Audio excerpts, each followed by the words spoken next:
Hello, my name is Jimbo Ivey, and on behalf of the City of Corvallis Parks and Recreation Department, I'd like to welcome you to our show. Tonight's show represents the enormous effort of our amazing staff and volunteers in creating art under the pressures and precautions of COVID-19. I would like to take a moment to recognize this team of superstars for making sacrifices, enduring constantly changing rules and precautions, and having the spirit and heart to make this show in the face of a pandemic, a racial justice revolution, deadly fires, a critical election, and all of the other challenges we have faced during this past year. Together, they have overcome all of those things to bring us this delightful show because, as we say, the show must go on. But we need your help to do it. In order for the Majestic to keep arts and culture alive in our community, we need you to buy tickets to our shows, which you have already done, or else you wouldn't be with us today.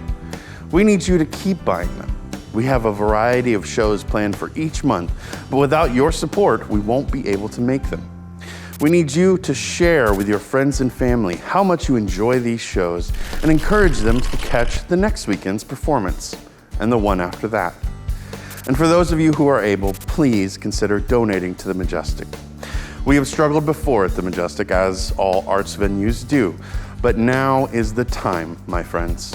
Now is when we need you the most. And we'll make it. Why? Because we, all of us together, are Majestic. Thank you for your support of the Majestic Theatre, and we hope you enjoyed it.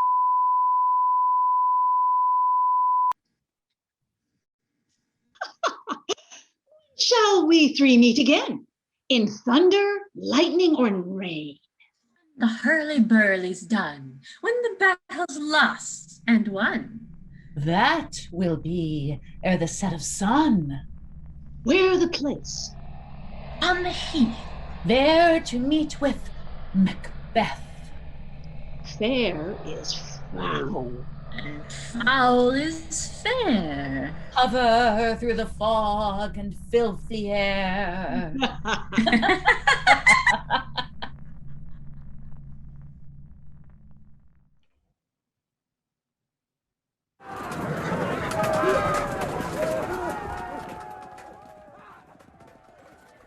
What bloody youth is that?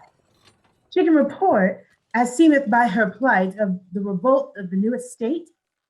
This is the youth who, like a good and hardy soldier, fought against my captivity. Hail, brave friend, say to the queen the knowledge of the broil as thou didst leave it. Doubtful it stood, as two spent swimmers that do cling together and choke their art. The merciless MacDonald, worthy to be a rebel, for to that multiplying villainies of nature do swarm upon him, from the western isles of Kerns and gallow glasses is supplied, and fortune, on his damned coral smiling, showed like a rebel's whore, but all's too weak. For brave Macbeth, well he deserves that name. Disdaining fortune with their brandished steel, which smoked with bloody execution, like valor's minion carved out his passage till he faced the wretch, which ne'er shook hands nor bade farewell to him, till he unseamed him from the nave to the chaps, and fixed his head upon our battlements. Oh, valiant cousin, worthy gentleman. No sooner just his head with valor armed compelled these skipping kerns to trust their heels, but the Norwegian lord, surveying vantage with furbished arms and new supplies of men, began a fresh assault. But I am faint. My gashes cry for help. Ah, so well thy words become thee as thy wounds. They smack of honor both. Go, get her surgeons. Ah, who comes here? The worthy Thane of Ross. What a haste looks through his eyes. So should he look that seems to speak things strange. God save the Queen. Whence camest thou, worthy Thane? From Fife, great Queen, where Norwegian banners flout the sky and fan our people cold. And Norway himself, with terrible numbers, assisted by the most disloyal traitor, the Thane of Cawdor, began a dismal conflict till that Bellona's bridegroom, lapped in proof, confronted him with self-comparison. Point against point rebellious, arm against arm, curbing his lavish spirit. And to conclude, the victory fell on us. Ah, great happiness. No more that Thane Cawdor shall deceive our bosom interest. Go, pronounce his death present, and with his former title, greet Macbeth. I'll see it done. What he hath lost, noble Macbeth hath won.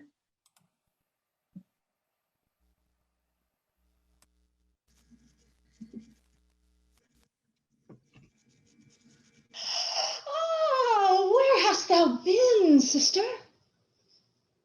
Swine.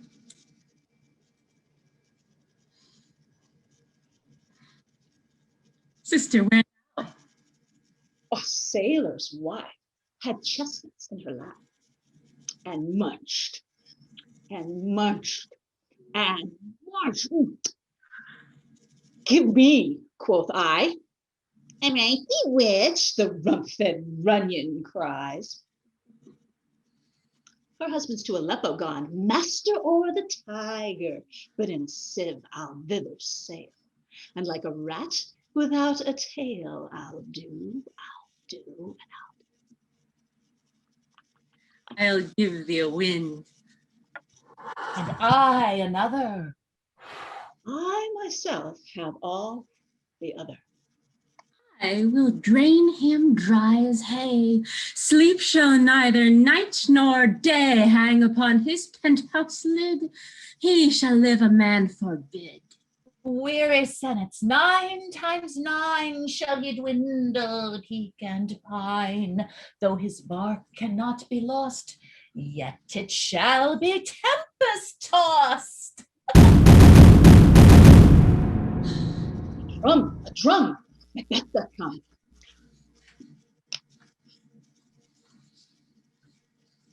The weird sisters hand in hand. Toasters of the sea and land. Thus to go about. Thrice to thine. And thrice to mine. And thrice again to make up 9. Peace. The charms wound up.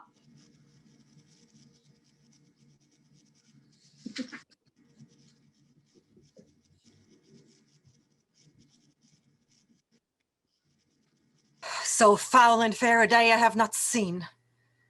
How far is called to forest? What are these? So withered and so wild in their attire that look not like the inhabitants of the earth and yet are on it. Live you? Or are you aught that man may question? You seem to understand me. Speak, if you can, what are you? Oh, hail, Macbeth. Hail to thee, Thane of Glamis. All hail Macbeth, hail to thee, Thane of Cawdor. All hail Macbeth, who shall be king hereafter. Good friend, why do you start and seem to fear things that do sound so fair? In the name of truth, are you fantastical, or that indeed which outwardly you show? My noble partner you greet with present grace and great prediction of noble having and of royal hope, that he seems rapt withal. To me you speak not. If you can look into the seeds of time and say which grain will grow and which will not, speak then to me, who neither beg nor fear your favors nor your hate. Hail. Hail. Hail. Lesser than Macbeth and greater. Not so happy yet, much happier. Thou shalt get kings, though thou be none. So all hail Macbeth and Banquo. Banquo and Macbeth, all hail. Stay, you imperfect speakers, tell me more. By Sinald's death I know I am Thane of Glamis, but how of Cawdor? The Thane of Cawdor lives, a prosperous gentleman, and to be king stands not within the prospect of belief, no more than to be Cawdor. Say from whence you owe this strange intelligence. Speak, I charge you.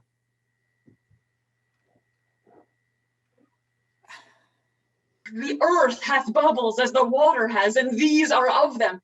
Whither are they vanished? Into the air, and what seemed corporal melted as breath into the wind. Would they had stayed.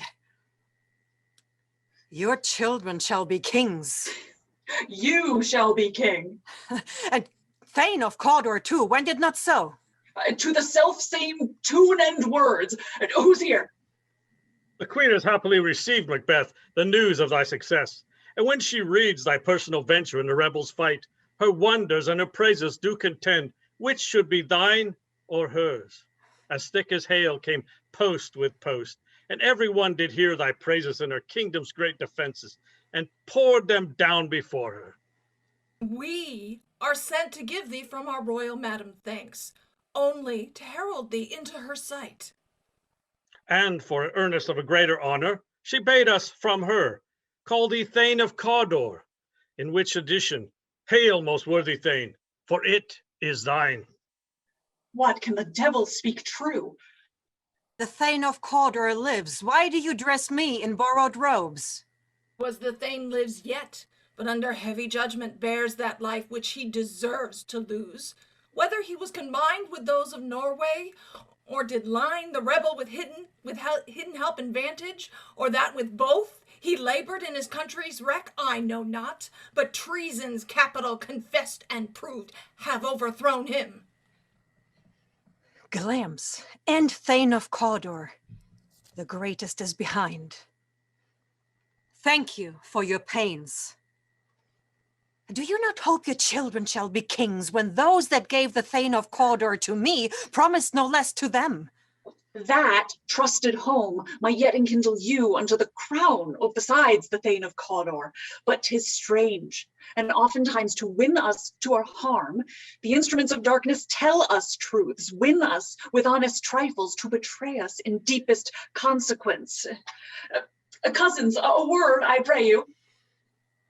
Two truths are told as happy prologues to the swelling act of the imperial theme. Cannot be ill, cannot be good. If ill, why hath it given me earnest of success commencing in a truth? I am Thane of Cawdor. If good, why do I yield to that suggestion whose horrid image doth unfix my hair and make my seated heart knock at my ribs against the use of nature? Look how our partner's wrapped. If chance will have me king, why chance may crown me without my stir. Come what come may, time and the hour runs through the roughest day. Worthy Macbeth, we stay upon your leisure. Oh, give me your favor. My dull brain was wrought with things forgotten. Kind Thanes, your pains are registered where every day I turn the leaf to read them. Let us toward the queen. Think upon what hath chanced, and at more time, the interim having waited, let us speak our free hearts each to other. Very gladly. Till then, enough. Come, friends.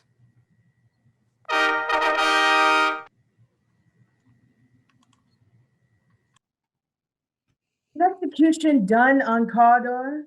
Are not those in commission yet returned?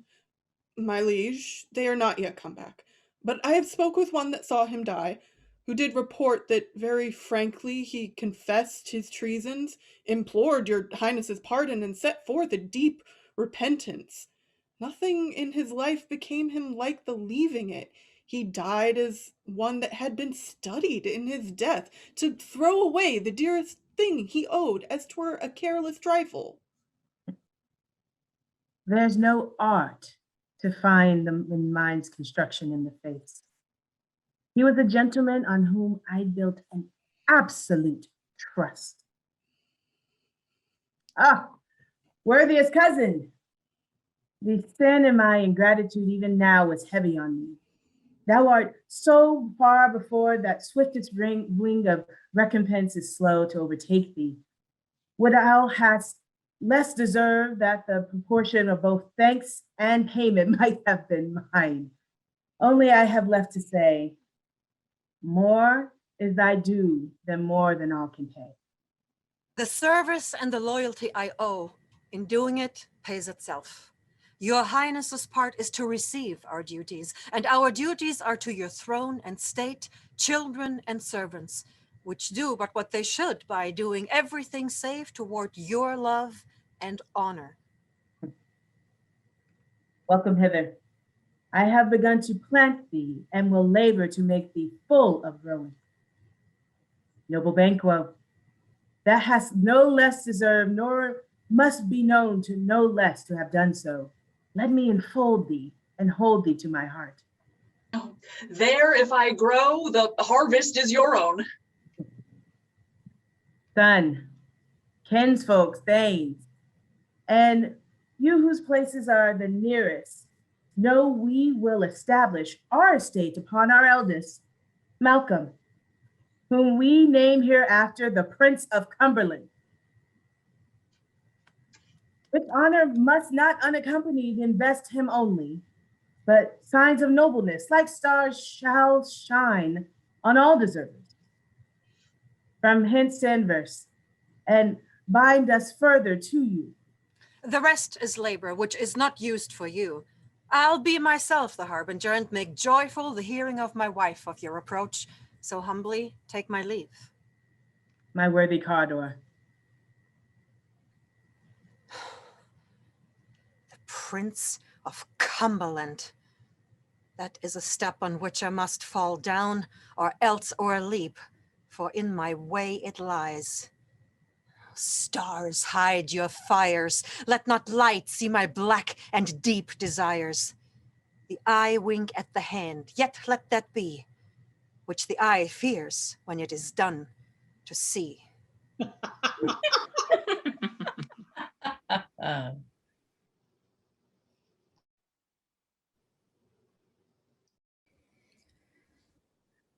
They met me in the day of success, and I have learned by the perfectest report they have more in them than mortal knowledge. When I burned in desire to question them further, they made themselves air into which they vanished. Whiles I stood wrapped in the wonder of it, came missives from the queen, who all hailed me Thane of Cawdor, by which title before these weird sisters saluted me and referred me to the coming on of time with Hail King that shalt be. This have I thought good to deliver thee, my dearest partner of greatness, that thou mightst not lose the dues of rejoicing by being ignorant of what greatness is promised thee. Lay it to thy heart, and farewell. Glamps thou art, and Cawdor, and shalt be what thou art promised. Yet I do fear thy nature. It is too full of the milk of human kindness to catch the nearest way. Thou wouldst be great, art not without ambition, but without the illness should attend it. What thou wouldst highly, that wouldst thou holily, wouldst not play false, and yet wouldst falsely win. Thou'dst have great Glamis, that which cries, thus thou must do if thou have it, and that which rather thou dost fear to do, than wishest should be undone.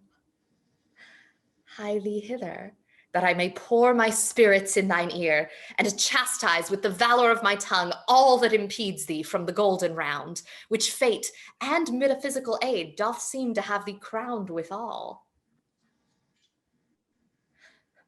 What is your tiding? The Queen comes here tonight. Thou art mad to say it. Is not Macbeth with her, who, wert so, would have informed for preparation? So please you, it is true, our Thane is coming. One of my fellows had the speed of him, who, almost dead for breath, had scarcely more than would make up his message. Give him tending, he brings great news. The raven himself is hoarse, who croaks the fatal entrance of Duncan under my battlements. Come, you spirits that tend on mortal thoughts. Unsex me here, and fill me from the crown to the toe, top full of direst cruelty. Make thick my blood, Stop up the access and passage to remorse, that no compunctious visitings of heaven shake my fell purpose. Come to my woman's breasts and take my milk for gall, you murdering ministers, wherever in your sightless substances you wait on nature's mischief. Come, thick night, and pall thee in the dunnest smoke of hell, that my keen knife see not the wound it makes, nor heaven peep through the blanket of the dark to cry, hold, hold. Great Glamis, worthy Cawdor, greater than both by the all-hail hereafter, thy letters have transported me beyond the ignorant present, and I feel now the future in the instant. My dearest love, Duncan comes here tonight. And when goes hence? Tomorrow, as she purposes. Oh, never shall sun that morrow see. Your face, my Thane, is as a book where one may read strange matters. To beguile the time, look like the time. Bear welcome in your eye, your hand, your tongue. Look like the innocent flower, but be the serpent under it. She that's coming must be provided for, and you shall put this night's great business into my dispatch, which shall to all our nights and days to come give solely sovereign sway and masterdom. We will speak further.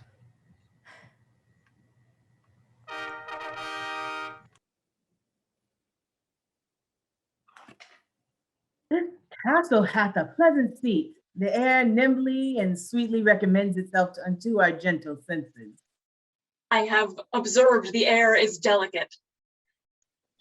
Ah, see our honored hostess. The love that follows us sometimes is our trouble, which still we thank as love. Where is the Thane of Cawdor? We coursed him at his heels and had a purpose to be their purveyor, but he rides well. And his great love, sharp as his spur, hath holped him to his home before us. Fair and noble hostess, we are your guests tonight. Your servants ever have theirs, themselves, and what is theirs in compt to make their audit at your highness' pleasure, still to return your own. Conduct me to mine host. We love him highly and shall continue our graces towards him. By your leave, hostess.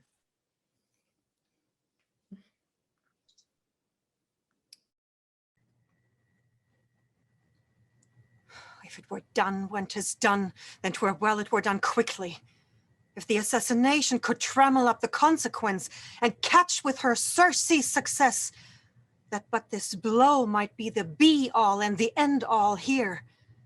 But here, upon this bank and shoal of time will jump the life to come. She's here in double trust. First, as I am her kinsman and her subject, strong both against the deed. Then as her host, who should against her murderer shut the door, not bear the knife myself. Besides, this Duncan hath borne her faculties so meek, hath been so clear in her great office, that her virtues will plead like angels, trumpet-tongued, against the deep damnation of her taking off, and pity, like a naked newborn babe striding the blast, or heaven's cherubim, horsed upon the sightless couriers of the air, shall blow the horrid deed in every eye, the tears shall drown the wind. I have no spur to prick the sides of my intent, but only vaulting ambition which o'erleaps itself and falls on the other. How now, what news? She has almost supped. Why have you left the chamber? Hath she asked for me? Know you not she has? We will proceed no further in this business. She hath honored me of late, and I have bought golden opinions from all sorts of people, which would be worn now in their newest gloss, not cast aside so soon. Was the hope drunk wherein you dress yourself? Hath it slept since, and wakes it now to look so green and pale at what it did so freely? From this time such I account thy love. Art thou afeared to be the same in thine own act and valor as thou art in desire? Wouldst thou have that which thou esteemest the ornament of life? and live a coward in thine own esteem, letting I dare not wait upon I would, like the poor cat in the adage. Prithee, peace! I dare do all that may become a man. Who dares do more is none. What beast was it then that made you break this enterprise to me? I have given suck, and know how tender 'tis to love the babe that milks me. I would, while it was smiling in my face, have plucked my nipple from his boneless gums and dashed the brains out, had I so sworn as you have done to this.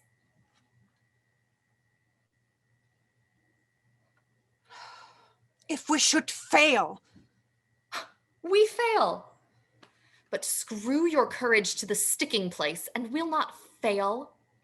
When Duncan is asleep, whereto the rather shall her day's hard journey soundly invite her, her two chamberlains will I with wine and wassail so convince that memory, the warder of the brain, shall be a fume, and the receipt of reason a limbeck only.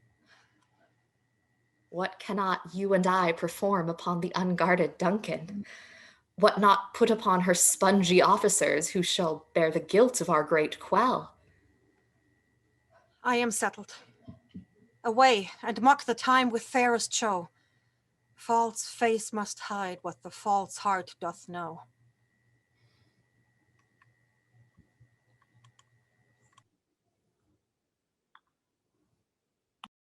How goes the night, child? The moon is down. I have not heard the clock. And she goes down at 12. I take 'tis later, sir.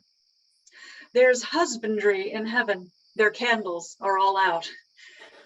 A heavy summons lies like lead upon me, and yet I would not sleep.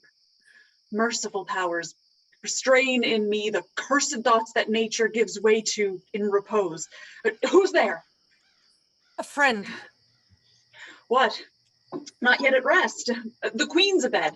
She hath been in unusual pleasure and sent forth great largesse to your offices. All's well. I dreamt last night of the three weird sisters. To you, they have showed some truth. I think not of them. Yet, when we can entreat an hour to serve, we would spend it in some words upon that business, if you were granted time. At your kindest leisure. Good repose the while. Thanks. The like to you.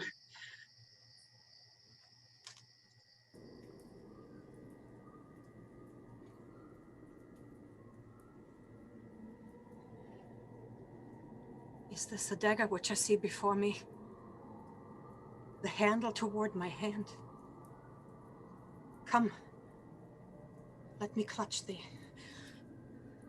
I have thee not, and yet I see thee still. Art thou not, fatal vision, sensible to feeling as to sight? Or art thou but the dagger of the mind, a false creation proceeding from the heat of breast brain? I see thee yet, in form as palpable as this which I now draw. Thou marshalst me the way that I was going, and such an instrument I was to use. Mine eyes are made the fools of the other senses, or else worth all the rest. I see thee still, and on thy blade and dudgeon gouts of blood, which was not so before. There's no such thing. It is the bloody business which informs thus to mine eyes. Thou sure and firm set earth, hear not my steps, which, when they walk, for fear thy very stones prate of my whereabout, and take the present horror from the time which now suits with it. Whiles I threat, she lives. Words of the heat of deeds, too cold breath gives. I go, and it is done. The bell invites me. Hear it not, Duncan, for it is a knell that summons thee to heaven or to hell.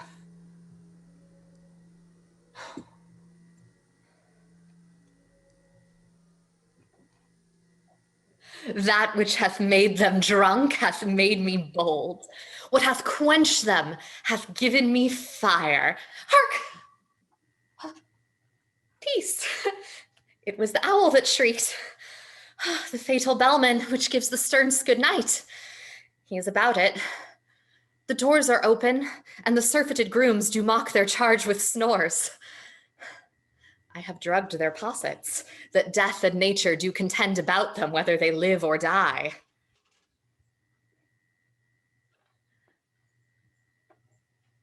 Do I hear a noise?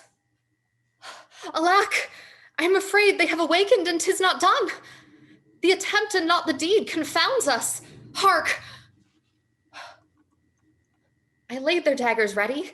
He could not miss him. Had she not resembled my mother as she slept, I had done it.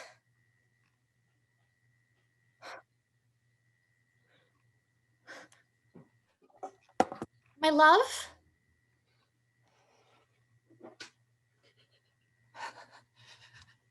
I have done the deed.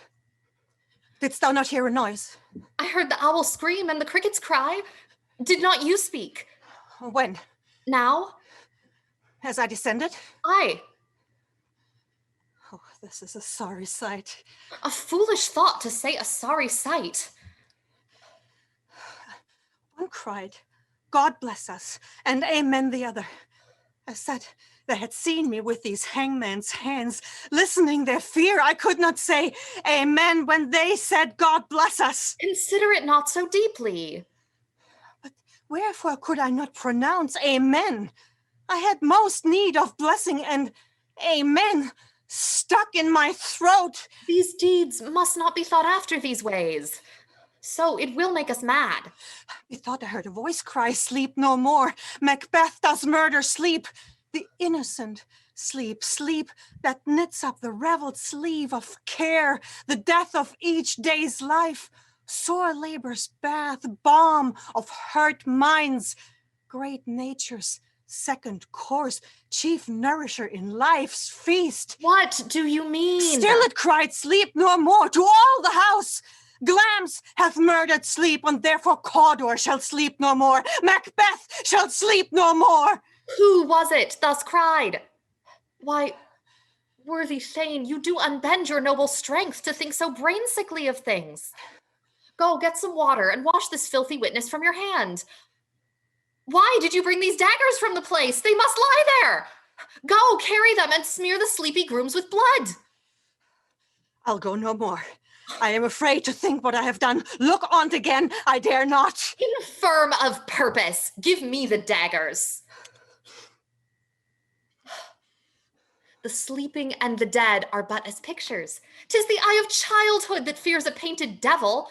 If she do bleed, I'll gild the faces of the grooms withal, for it must seem their guilt. Whence is that knocking? How is't with me, when every noise appalls me? What hands are here? They pluck out mine eyes! With all great Neptune's ocean wash this blood cream from my hands? No, this my hand will rather the multitudinous seas incarnadine, making the green one red.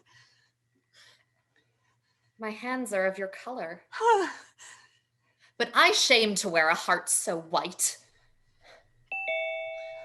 I hear a knocking at the south entry. Retire we to our chamber. A little water clears us of this deed. How easy is it then? Your constancy hath left you unattended. Be not lost so poorly in your thoughts. To know my deed, 'twere best to know myself. Wake, Duncan, with thy knocking! I would thou couldst.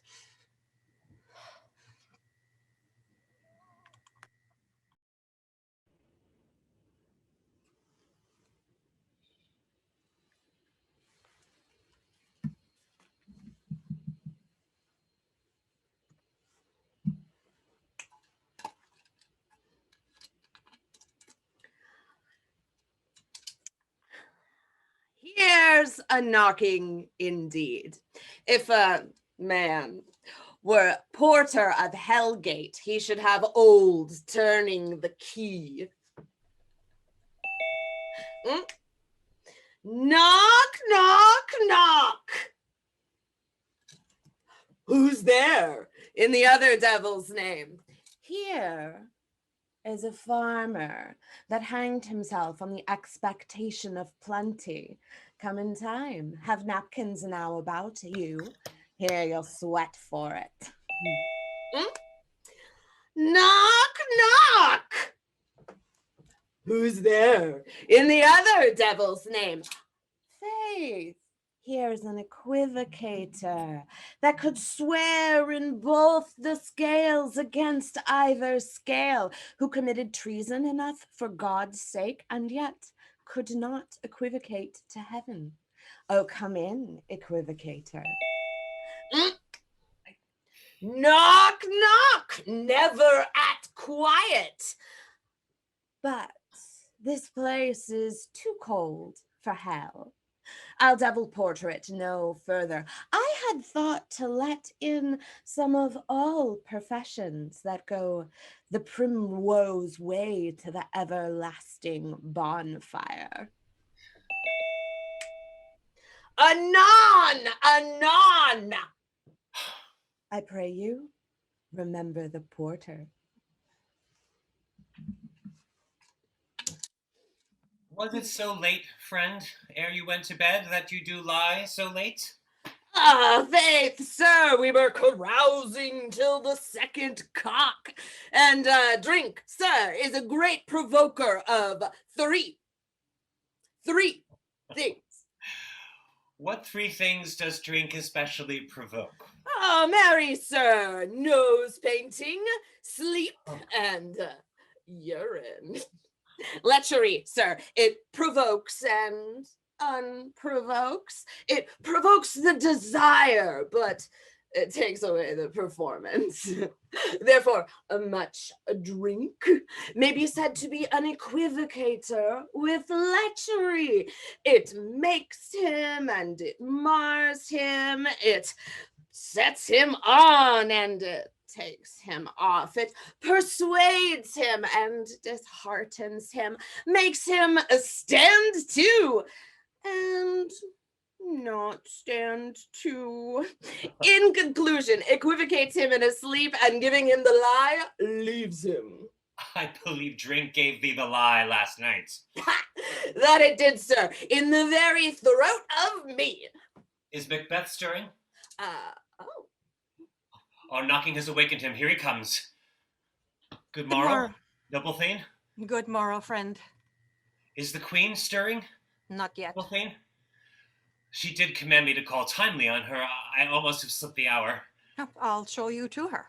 The night has been unruly. Where we lay, our chimneys were blown down, and as they say, lamentings heard in the air, strange screams of death, and prophesizing with accents terrible of dire combustion and confused events. 'Twas a rough night. My young remembrance cannot parallel a fellow to it.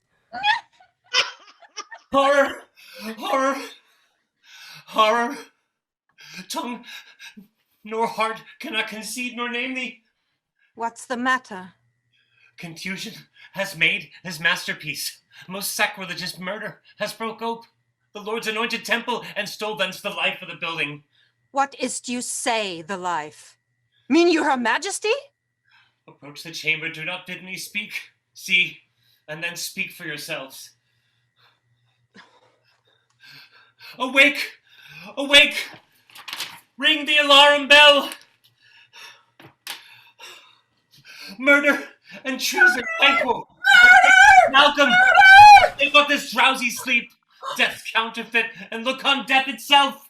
Ring the bell! Murder! Business! That such a hideous trumpet calls to parley the sleepers of the house! Speak! Speak! Oh, gentle lady, 'tis not for you to hear what I can speak. The repetition in an innocent's ear would murder as it fell. Oh, Banquo, Banquo, our royal madam's murdered. Woe! Alas, what in our house? Too cruel anywhere, dear Dup, I prithee, contradict thyself and say it is not so. Had I but died an hour before this chance, I had lived a blessed time. For from this instant, there's nothing serious in mortality. All is but toys, renown, and grace is dead. What is amiss? You are, and do not note. Your royal mother's murdered. By whom? Those of her chamber, as it seemed, had done it. Their hands and faces were badged with blood. So were their daggers, which unwiped we found upon their pillows. They stared and were distracted. No one's life was to be trusted with them. Oh, yet I do repent me of my fury that I did kill them. Wherefore did you so? Who can be wise, amazed, temperate and furious, loyal and neutral in a moment? Here lay Duncan, her royal skin laced with her golden blood, and her gashed stabs looked like a breach in nature for ruin's wasteful entrance. There, the murderers steeped in the colors of their trade, their daggers unmannerly breached with gore. Who could refrain that had a heart to love, and in that heart, courage to make love known? Help me hence. Oh. Good lady. Why do I hold my tongue that most may claim this argument for ours? What should be spoken here? All away. My tears are not yet brewed. Look to the lady. And when we have our naked frailties hid that suffer in exposure, let us meet and question this most bloody piece of work to know it further. Let's briefly put on readiness and meet in the hall together. Well contented.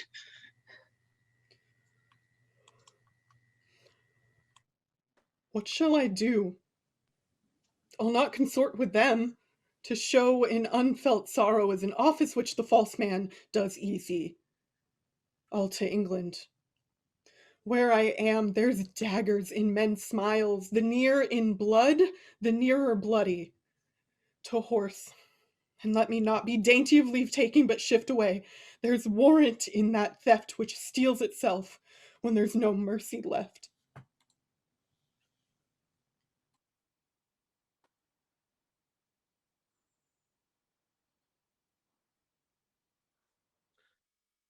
How goes the world, sir, now? Why, see you not? Is it known who did this more than bloody deed? Those that Macbeth had slain. Alas the day! What good could they pretend? They were suborned. Malcolm Duncan's son is stolen away and fled, would put upon him suspicion of the deed. Against nature still, thriftless ambition that will raven up his own life's means. It's most like sovereignty will fall upon Macbeth. He is already named, and gone to Scone to be invested. Will you to Scone? No, cousin, I'll to Fife. Well, I will thither. Well, may you see things well done there. Adieu. Lest our old robes sit easier than our new.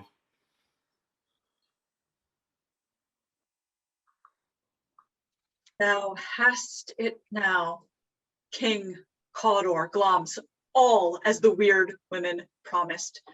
And I fear thou playedst most foully for't.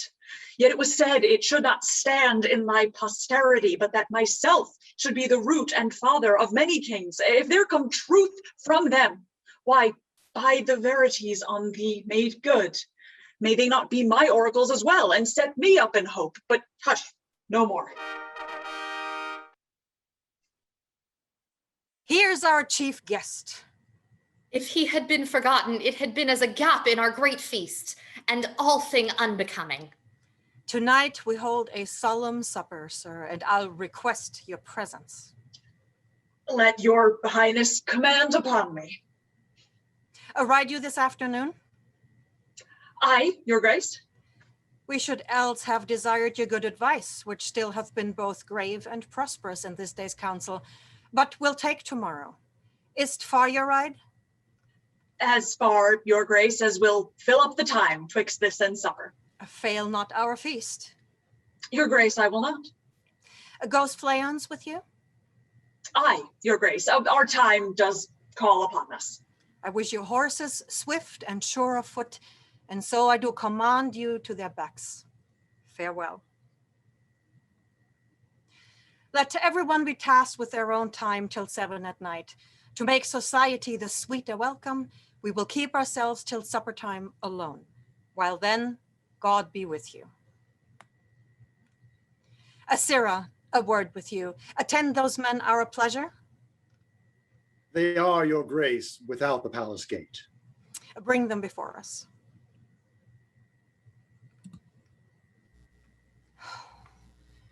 To be thus is nothing, but to be safely thus.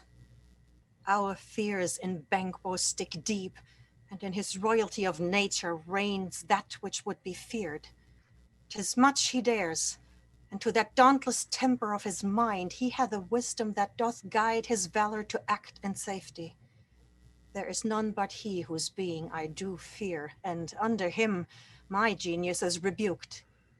He chid the sisters when first they put the name of king upon me.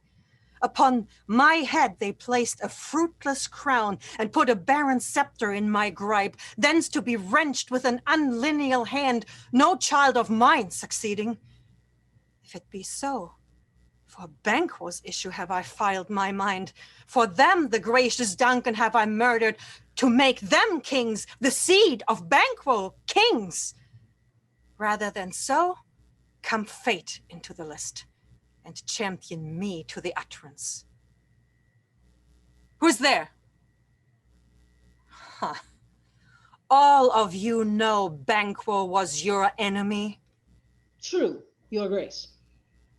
So is he mine, and in such bloody distance that every minute of his being thrusts against my nearest of life.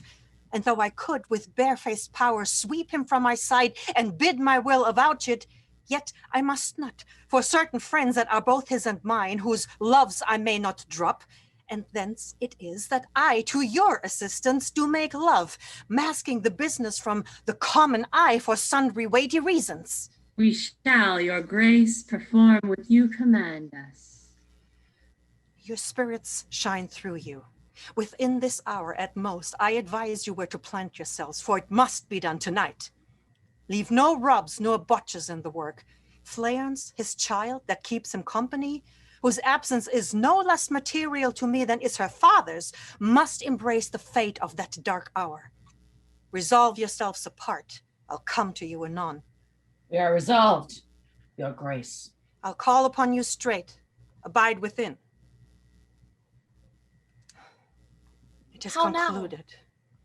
Banquo, thy soul's flight, if it find heaven, must found it out tonight. How now, my love? Why do you keep alone of sorriest fancies your companions making, using those thoughts which should indeed have died with them they think on? Things without all remedy should be without regard. What's done is done. We have scorched the snake, not killed it. She'll close and be herself, whilst our poor malice remains in danger of her former tooth. But let the frame of things disjoint, both the world suffer, and we will eat our meal in fear and sleep in the affliction of these terrible dreams that shake us nightly. Better be with the dead, whom we, to gain our peace, have sent to peace, than on the torture of the mind to lie in restless ecstasy. Oh, Duncan is in her grave, and after life's fitful fever, she sleeps well. Treason has done his worst, no steel nor poison, malice domestic, foreign levy, nothing can touch her further. Come on, gentle, my love.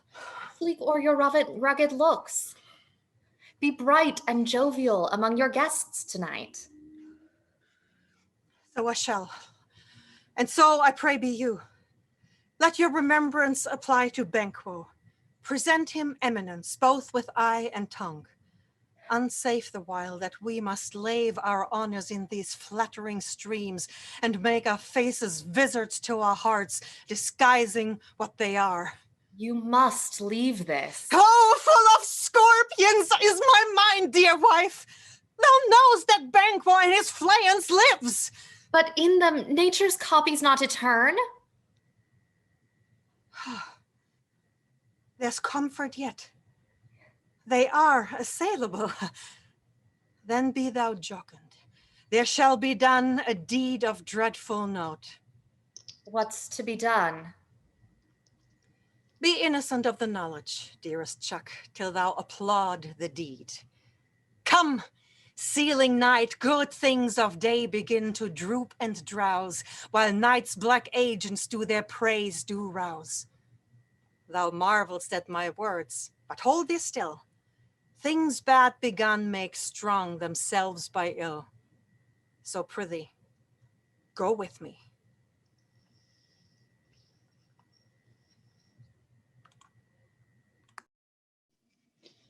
The west yet glimmers with some streaks of day. Now spurs the lated traveler apace to gain the timely inn, and near approaches the subject of our watch. Hark! I hear horses. Give us a light there. Ho! Then 'tis he. A light! A light. 'Tis he. Stand to it. It will be rain tonight. Let it come down. Oh, treachery!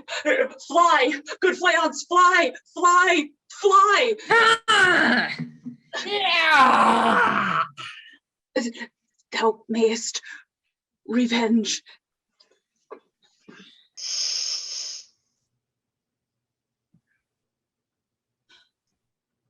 Who did strike out the light? Not the way. There's but one down. The girl is fled. We have lost best half of our affair. Oh, well, let's away and see how much is done.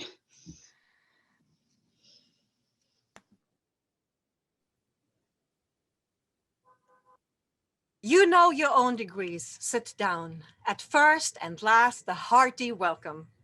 Thanks to your majesty. Ourselves will mingle with society and play the humble host. Our hostess, keep her state, but in best time will require her welcome. Pronounce it for me, to all our friends, for my heart speaks they are welcome. See, they encounter thee with their heart's thanks. Both sides are even. Here I'll sit to the midst, be large in mirth, anon will drink a measure the table round. Hurrah!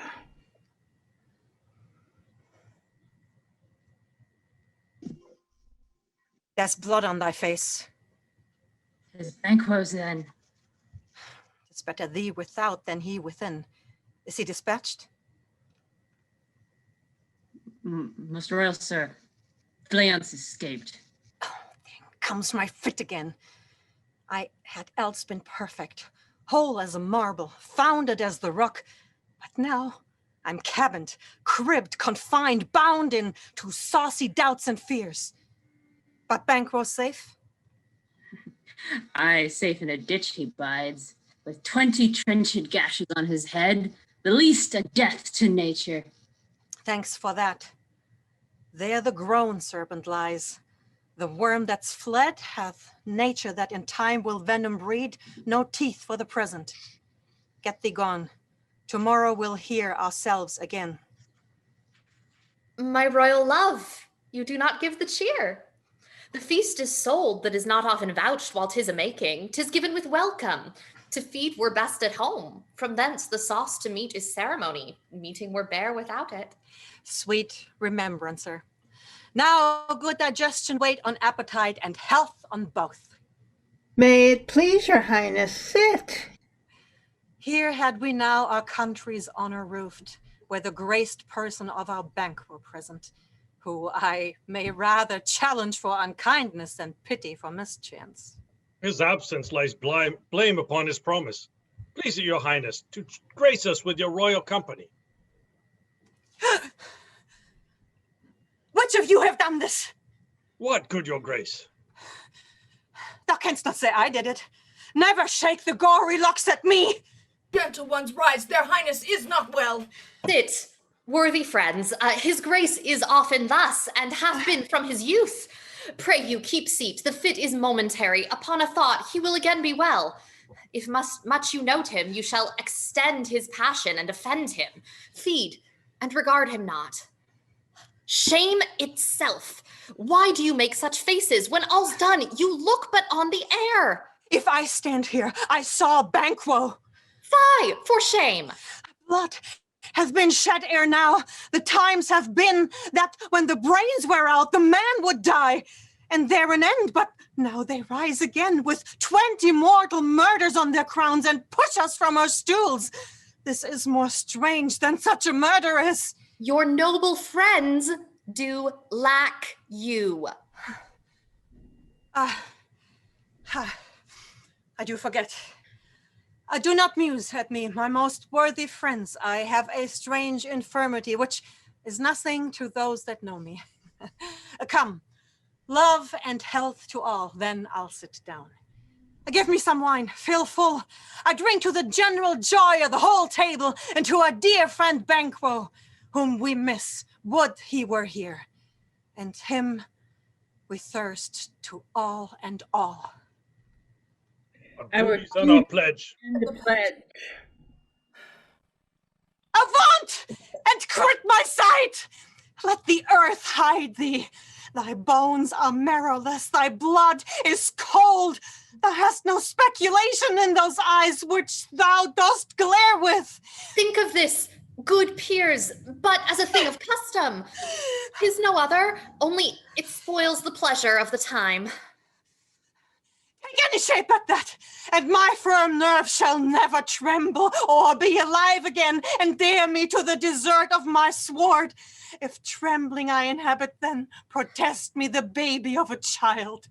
Hence, horrible shadow, unreal mockery, hence. Why so? Being gone, I am human again. Pray you, sit still. You have displaced the mirth, broke the good meeting with most admired disorder. Can such things be, and overcome us like a summer's cloud without your special wonder? You make me strange, even to the disposition that I owe, when now I think you can behold such sights and keep the natural ruby of your cheeks, when mine is blanched with fear. What sight, your grace? I pray you, speak not. He grows worse and worse. Question enrages him. At once, good night. Stand not upon the order of your going, but go. At once. Good night, and better health attend your majesty. A kind good night to all. It will have blood, they say. Blood will have blood. What is the night? Almost at odds with morning, which is which. How sayst thou? That Macduff denies his person as our great bidding. Did you send to him? I hear it by the way, and I will send. There's not a one of them, but in this house I keep a servant feed. I will tomorrow, and betimes I will to the weird sisters. More shall they speak, for now I am bent to know, and the worst means the worst. For mine own good, all causes shall give way. I am in blood stepped in so far that, should I wade no more, returning were as tedious as go o'er. How strange things I haven't had, that will to hand, which must be acted ere they may be scanned. You lack the season of all natures. Sleep. Come, we'll to sleep. My strange and self-abuse is the initiate fear that once hard use. We are yet young indeed.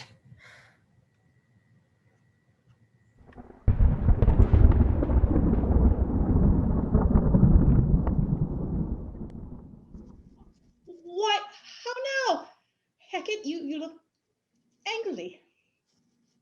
Have I not reason? Beldams as you are, saucy and overbold. How did you dare to trade and traffic with Macbeth in riddles and affairs of death, and I, the mistress of your charms, the close contriver of all harms, was never called to bear my part or show the glory of our art? But make amends ere now. Hither he will come to know his destiny.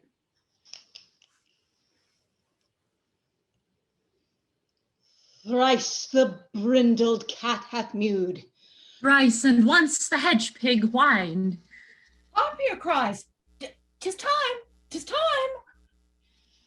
Round about the cauldron go, in the poisoned entrails throw. Toad, that under cold stone days and nights has 31 sweltered venom sleeping, God, boil thou first in the charmed pot. Double, double toil and trouble, fire burn and cauldron bubble. Fillet of a fenny snake, in the cauldron boil and bake. Eye of newt and toe of frog, wool of bat and tongue of dog, adder's fork and blindworm's sting, lizard's leg and howlet's wing. For a charm of powerful trouble, like a hell broth boil and bubble, double, double, toil and trouble, fire burn and cauldron bubble. Scale of dragon, tooth of wolf, witch's monkey, maw and gulf of the ravened sea salt shark, root of hemlock, digged in the dark, finger of a birth strangled babe, ditch delivered by a drab, make the gruel thick and slab, add thereto a tiger's chaudron for the ingredients of our cauldron. Double, double toil and trouble, fire burn and cauldron bubble.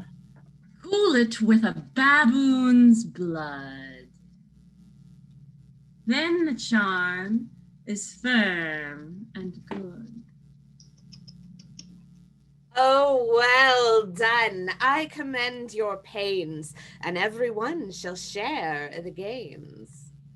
By the pricking of my thumbs, something wicked this way comes. Open locks, whoever knocks. How now, you secret, dark, and midnight hags? What is't you do? A deed without a name. I conjure you, by that which you profess, however you come to know it, answer me. Though you untie the winds and let them fight against the churches, though the yesty waves confound and swallow navigation up, though bladed corn be lodged and trees blown down, though castles topple on their warders' heads, even till destruction sicken, answer me to what I ask you. Speak. Demand. We'll answer. Tell me, thou unknown power. She knows thy thought. Hear her speech, but say thou not. Macbeth, Macbeth, Macbeth, beware Macduff, beware the Thane of Fife. Dismiss me, enough. Whate'er thou art, for my good caution, thanks. Thou hast harped my fear aright, but one word more. She will not be commanded. Here's another, more potent than the first. Be bloody, bold, and resolute. Laugh to scorn the power of man, for none of woman born shall harm Macbeth. Then live, Macduff. What need I fear of thee? But yet I'll make assurance double sure, and take a bond of fate. Thou shalt not live, that I may tell pale-hearted fear it lies, and sleep in spite of thunder. Be lion-mettled, proud, and take no care who chafes, who frets, or where conspirers are. Macbeth shall never vanquished be until great Burnham Wood to high Dunsinane Hill shall come against him. This will never be. Who can impress the forest, bid the tree unfix his earthbound root? Sweet bodements, good. Rebellion's head, rise never till the wood of Burnham rise, and our high-placed Macbeth shall live the least of nature, pay their breath to time and mortal custom. Yet my heart throbs to know one thing. Tell me, if your art can tell so much, shall Banquo's issue ever reign in this kingdom? Seek to know no more. I will be satisfied. Deny me this, and an eternal curse fall upon you. Show. Oh, Show. Show his eyes. and grieve his heart. Come like shadows, so depart. Thou art too like the spirit of Banquo down! Thy crown doth sear mine eyeballs. Horrible sight! Now I see 'tis true, for the blood-boltered Banquo smiles upon me. What? Is this so?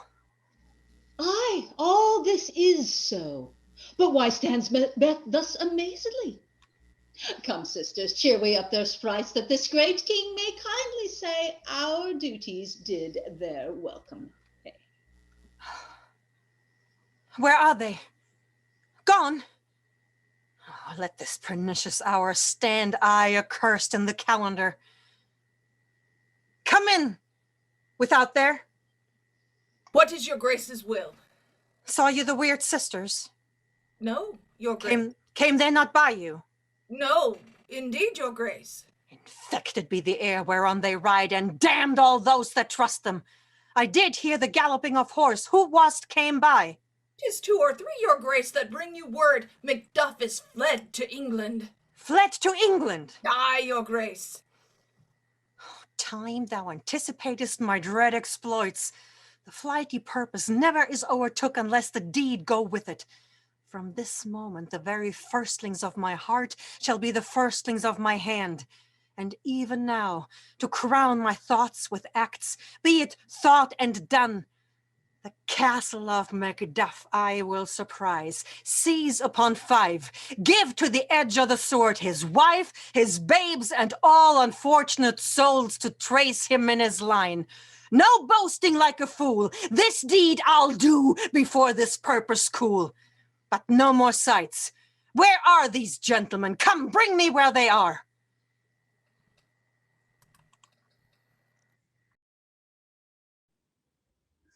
What had he done to make him fly the land? You must have patience, madam. He had none. His flight was madness. When our actions do not, our fears do make us traitors. You know not whether it was his wisdom or his fear. Wisdom. To leave his wife, to leave his babes, his mansion and his titles in a place from whence himself does fly. He loves us not. He wants the natural touch. For the poor wren, the most diminutive of birds, will fight her young ones in the nest against the owl. All is the fear and nothing is the love. As little is the wisdom where the flight so runs against all reason. My dearest coz, I pray you, school yourself but for your husband. He is noble, wise, judicious, and best knows the fits of the season. I dare not speak much further. I take my leave of you. It shall not be long I'll be here again. Things at the worst will cease, or else climb upwards to what they were before. My pretty cousin, blessing upon you.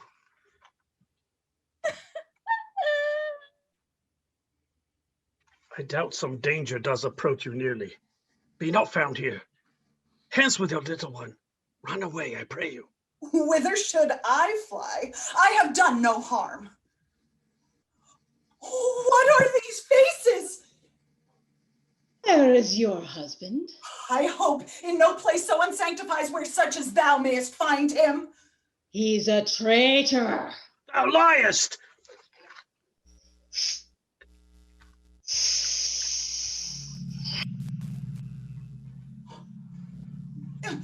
What, you egg?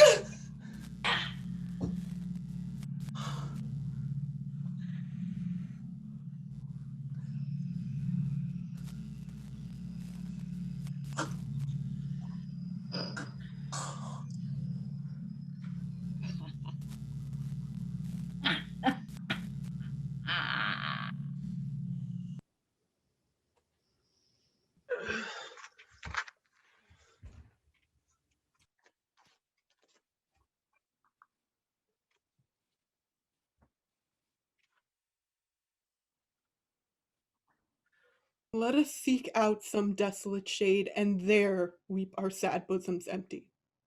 Let us rather hold fast the mortal sword, and like good men, bestride our downfall's birthdom. Each new morn, new widows howl, new orphans cry, new sorrows strike heaven in the face, that it resounds as if it fell with Scotland, and yelled out like syllable of dollar. What I believe, I'll wail. What no believe, and what I can redress, as I shall find the time to, friend, I will. What you have spoke, it may be so, perchance. This tyrant, whose sole name blisters our tongues, was once thought honest. You have loved him well. He has not touched you yet. I am young, but something you may deserve of him through me, and wisdom to offer up a weak, poor, innocent lamb to appease an angry god. I am not treacherous. But Macbeth is. A good and virtuous nature may recoil in an imperial charge. But I shall crave your pardon. That which you are, my thoughts cannot transpose. Angels are bright still, though the brightest fell. Though all things foul should wear the brows of grace, yet grace must still look so. I have lost all hopes. Perchance even there where I did find my doubts. Why in this rawness left you your wife and child? Those precious motives, those strong knots of love without leave-taking.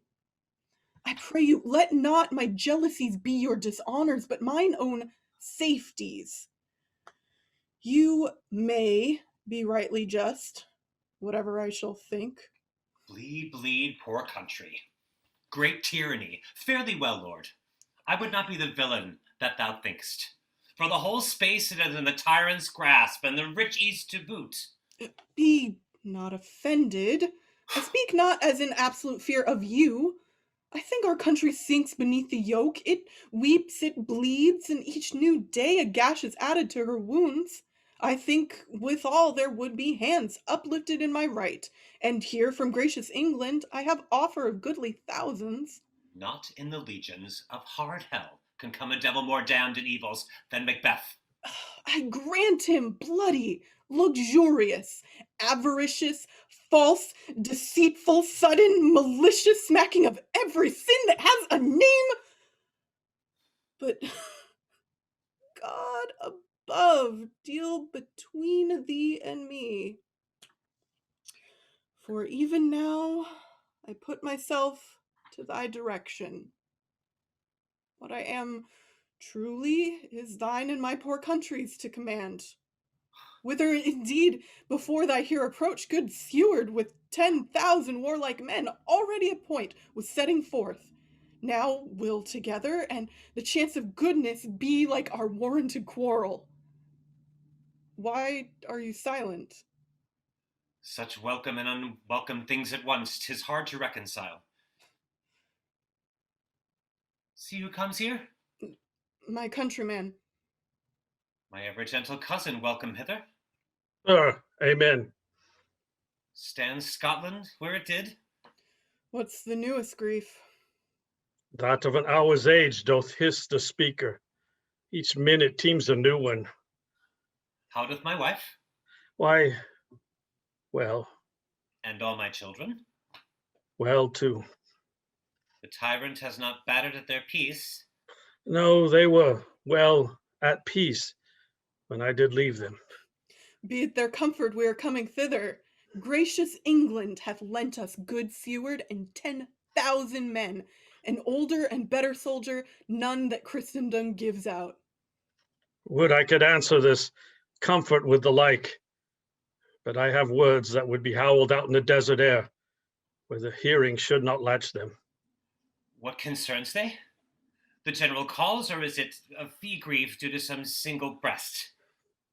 No mind that is honest, but in it shares some woe. But the main part pertains to you alone. If it be mine, keep it not from me, quickly let me have it. Let not your ears despise my tongue forever, which shall possess them with the heaviest sound that ever yet they heard. I guess at it. Your castle is surprised, your wife and babes savagely slaughtered.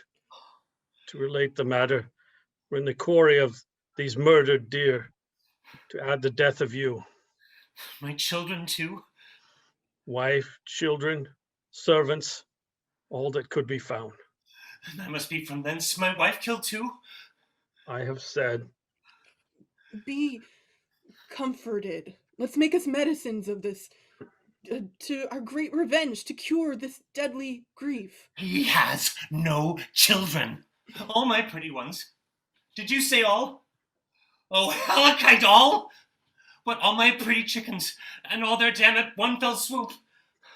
Dispute it like a man. Oh, I shall do so, but I also must feel it as a man. I cannot but remember such things were, that were most precious to me. Did heaven look on, and would not take their part? Sinful Macduff! They were all struck for thee, not that I am, not for their own demerits, but for mine. Fell slaughter on their souls. Heaven rest them now. Be this the whetstone of your sword. Let grief convert to anger. Blunt not the heart, enrage it. Oh, I could be the river with mine eyes, and braggart with my tongue, but gentle heavens, cut short all intermission, front to front. Bring thou this fiend of Scotland and myself. Within my sword's length set him. If he escape, heaven forgive him too. Come, go we to the king. Our power is ready. Our lack is nothing but our leave. Macbeth is ripe for shaking, and the powers above put on their instruments. Receive what cheer you may. The night is long that never finds the day.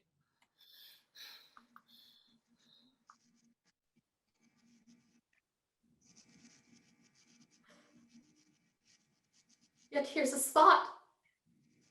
Out! Damned spot! Out, I say! 1, 2. Why then, 'tis time to do it. Hell is murky. Fie, my love, fie! A soldier and feared! What need we fear, who knows it, when none can call our power to account? Yet, who would have thought the woman to have had so much blood in her? The Thane of Fife had a wife! Where is she now? What will these hands there be clean?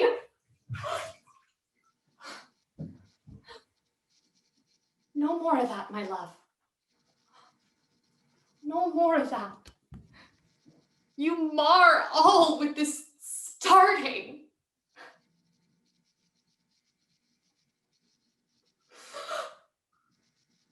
Here's the smell of blood still. Oh, all the perfumes of Arabia will not sweeten this little hand. Oh, oh, oh. Put on your nightgown. Wash your hands. Look not so pale. I tell you yet again, Banquo's buried. He cannot come out of his grave. To bed. To bed. There's knocking at the gate. Come, come, come, come. Give me your hand.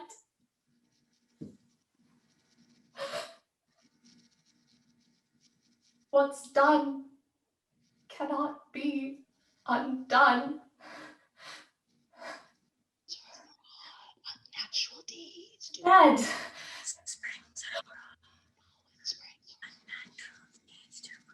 bed.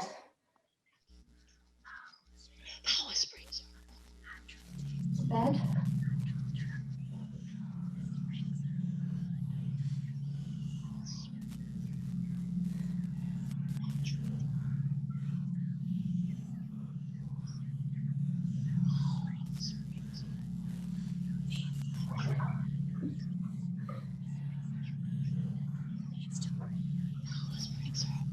Whisperings are abroad. Whisperings are abroad.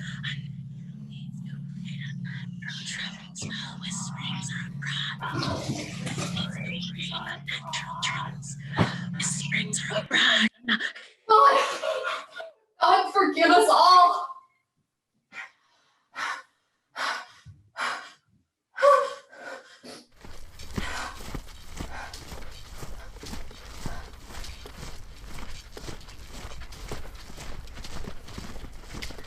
The English power is near, led on by Malcolm, his uncle Seward, and the good Macduff. Revenges burn in them. For their dear causes, would to the bleeding and the grim alarm excite the mortified man.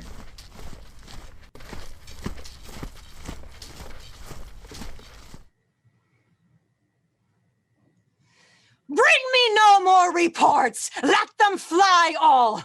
Till Burnham Wood remove to Dunsinane, I cannot taint with fear. What's the boy Malcolm? Was he not born of woman? The spirits that know all mortal consequences have pronounced me thus. Fear not, Macbeth. No man that's born of woman shall e'er have power upon thee.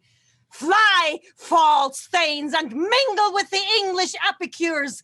The mind I sway by and the heart I bear shall never sag with doubt nor shake with fear. Ah, the devil damn thee, thou cream-faced loon! Where gotst thou that goose look? There is 10,000 geese, villain! Soldiers, your highness. Go prick thy face and overread thy fear, thou lily-livered girl. What soldiers, Patch? Death of thy soul, those linen cheeks of thine are counselors to fears. What soldiers we face? The English force, so please you. Take thy face hence. Satan! Oh, I am sick at heart when I behold Satan, I say! This push will cheer me ever, or deceit me now.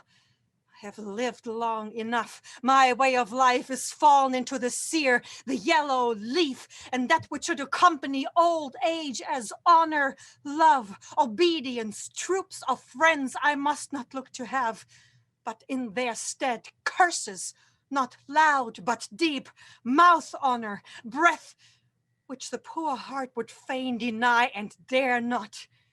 Satan! What is your gracious pleasure? What news more? All is confirmed, your grace, which was reported. I'll fight till from my bones my flesh be hacked. Send out my horses, skir the countries round, hang those who talk of fear, and give me mine armor.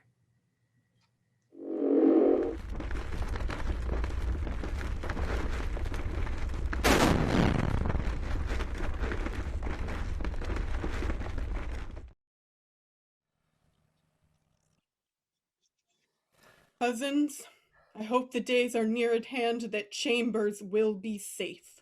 We doubt it nothing. What is this before us? Wood of Burnham. Let every soldier hew them down a bough and bear it before him. Thereby shall we shadow the numbers of our host and make discovery ere and report of us. It shall be done. We learn no other but the confident tyrant keeps still in Dunsinane, and will endure our setting down before it. 'Tis their main hope. For where there is advantage to be given, both more and less have given them the revolt, and none serve with them but constrained things whose hearts are absent too. Let our just censures attend the true event, and put we on industrious soldiership. The time approaches that will with due decision make us known what we shall say we have, and what we owe. Thoughts speculative their unsure hopes relate, but certain issues, strokes, must arbitrate, towards which advance the war.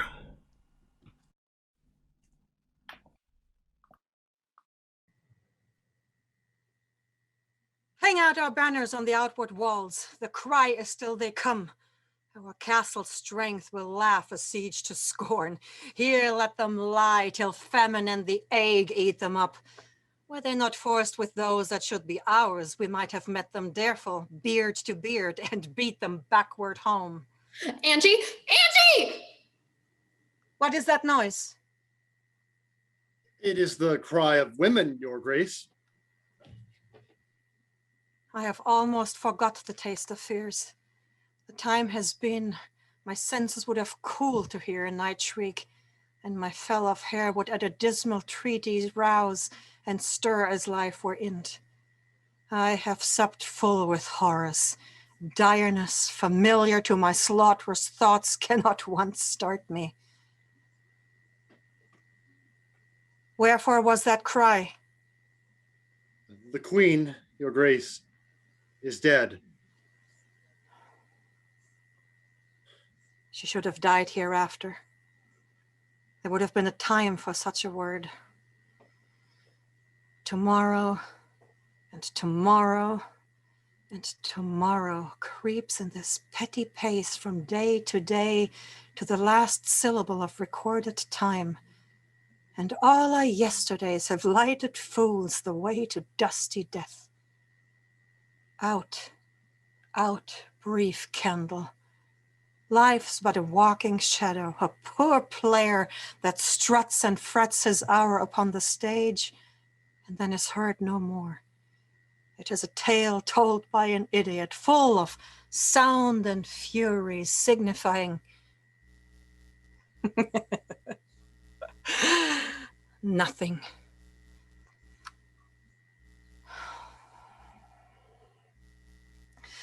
Thou comest to use thy tongue, thy story, quickly.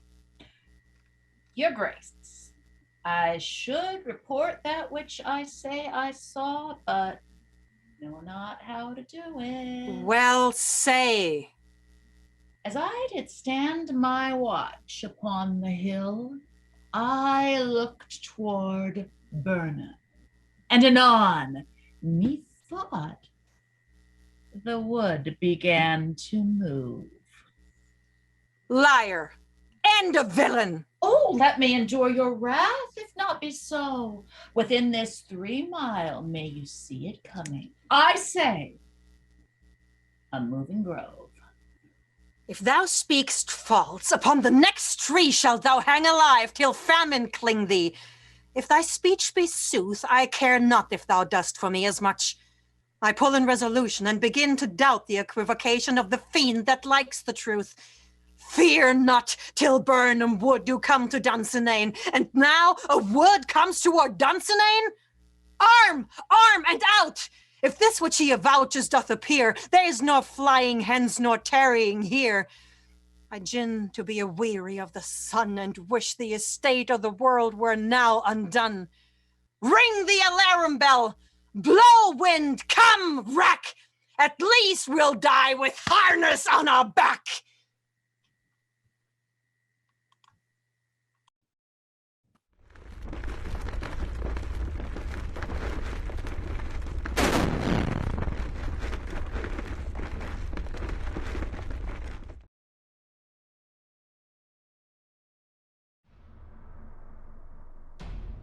Now near enough. Your leafy screens throw down and show like those you are. You, worthy uncle, shall lead our first battle. Worthy Macduff and we shall take upon what else remains to do according to our order. Fare you well. Do we but find the tyrant's power tonight? Let us be beaten if we cannot fight. Make all our trumpets speak. Give them all breath. Those clamorous harbingers of blood and death. Charge!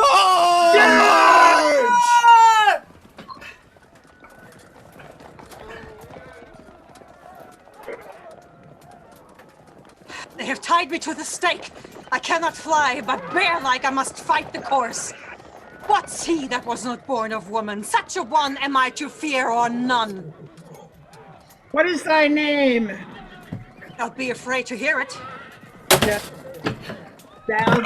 Though thou callest thyself hotter name than any is in hell. My name's Macbeth. This devil himself could not pronounce the title more equal to mine ear. No more fearful. Thou liest, word tyrant, with my sword I'll prove the lie thou speak.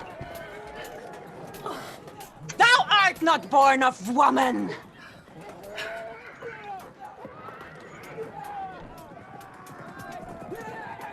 That way the noises.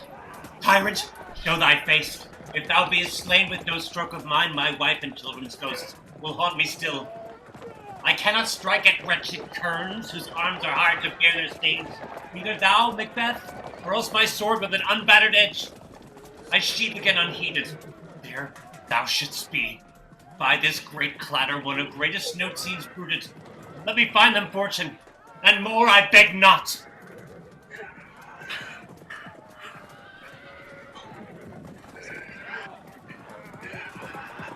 This way, my lord. The castle's gently rendered. The tyrant's people on both sides do fight. The noble thanes do bravely in the war. The day almost itself professes yours, and little is to do. We have met with foes that strike beside us. Enter, sir, the castle. Why should I play the Roman fool and die of my own sword? Whilst I see lives, the gashes do better upon them. Turn, hellhound, turn. All men else I have avoided thee. But get thee back. My soul is too much charged with blood of thine already. I have no words. My voice is in my sword. Thou bloodier villain, then turns, then give thee out. Ugh! Ugh! Ugh! Thou losest labor! As easy mayst thou the entrenchant air with thy keen sword impress as make me bleed. Let fall thy blade on vulnerable crest. I bear a charmed life which must not yield to one of woman born. Despair thy charm, and let the angel who thou hast served tell thee Macduff was from his mother's womb untimely ripped. Accursed be the tongue that tells me so, for it hath cowed my better part. I'll not fight with thee. Then yield, thee coward, and live to be the show and gaze of the time. I will not yield.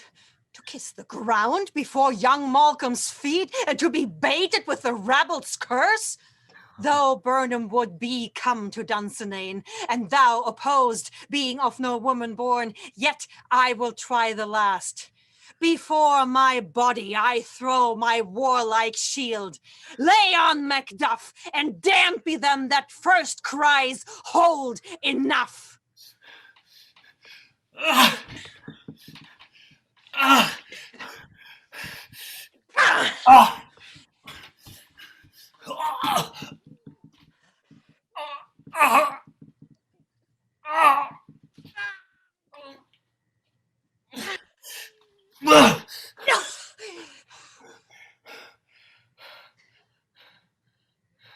Scott? What happened? Can you hear us? What? Angie, the witches are real. Huh? We have to do a restart. Oh. Everyone turn your computers on the count of 3. 1. No. No! Stop them! 3! No!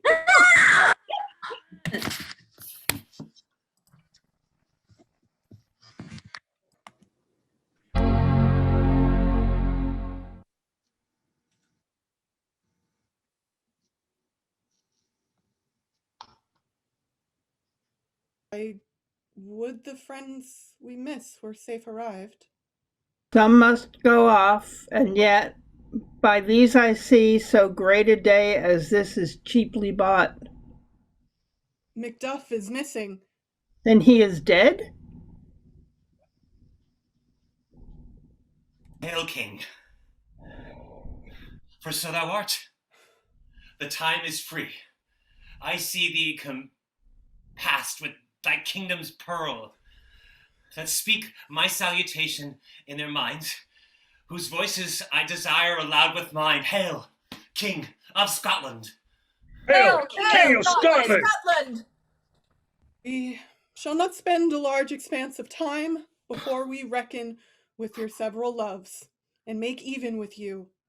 What's more to do, which would be planted newly with the time, is calling home our exiled friends abroad, that fled the snares of watchful tyranny, producing forth the cruel ministers of this dead butcher and his fiend-like queen, who, as 'tis thought, by self and violent hands took off her life.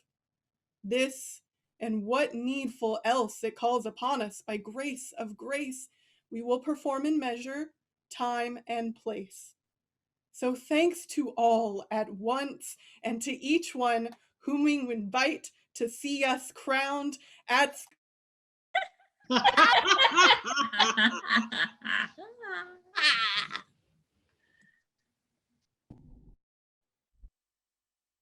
Hello, my name is Martha Benson, and I was the director for tonight's show. I want to thank you all so much for tuning in and supporting tonight's performance of William Shakespeare's Macbeth. Oops. Okay, there's been a lot of talk about curses tonight, and if you accidentally did what I just did and said the word Macbeth, you may have invoked the infamous curse of the Scottish play. But don't worry, we can fix this. Actually, Majestic Theatre required that I come here and teach you the counterspell for liability reasons. Okay, follow along and do what I do. First thing you gotta do is turn around 3 times. 1, 2, and 3. Great, yeah, exactly. Okay, the next thing you gotta do is spit over your left shoulder, like so.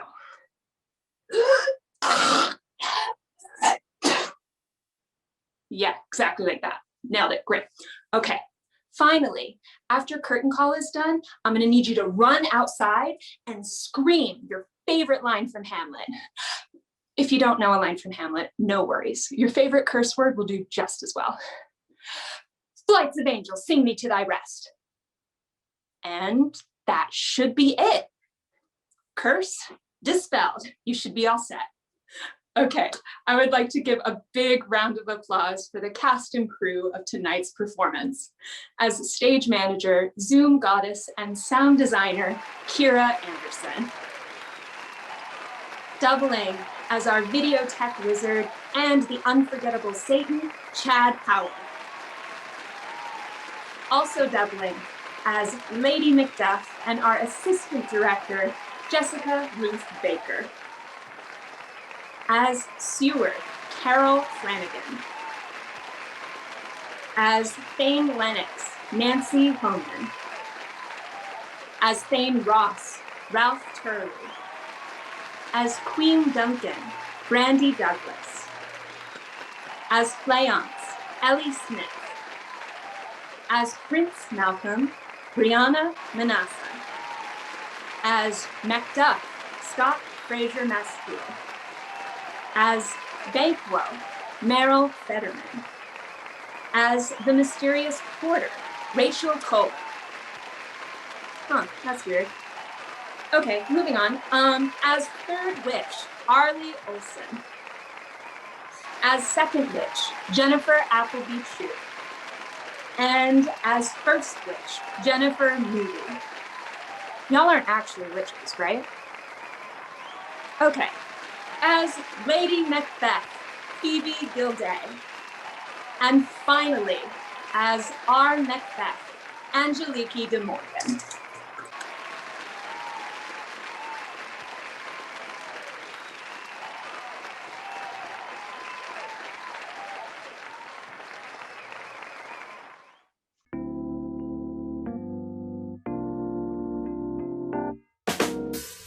Martha always tries to be the perfect daughter, while her mother June and older sister Miranda seem to be barely holding it together.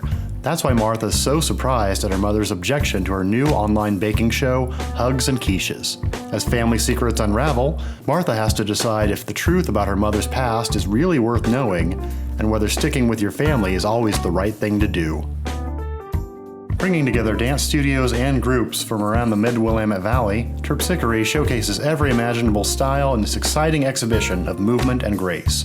Even during the pandemic, our community dance partners have been hard at work under impossible circumstances to serve their communities, and we're excited to be able to share, virtually, their performances. The dashing young gentleman Clerval is in love with Victor Frankenstein's younger sister, but he's becoming increasingly worried about his future brother-in-law. He pays Victor's bumbling servant Fritz to report on Victor's latest experiments, and when the truth of those experiments is revealed, shock, horror, and death ensues. Information on all these great shows and more can be found at our website, majestic.org.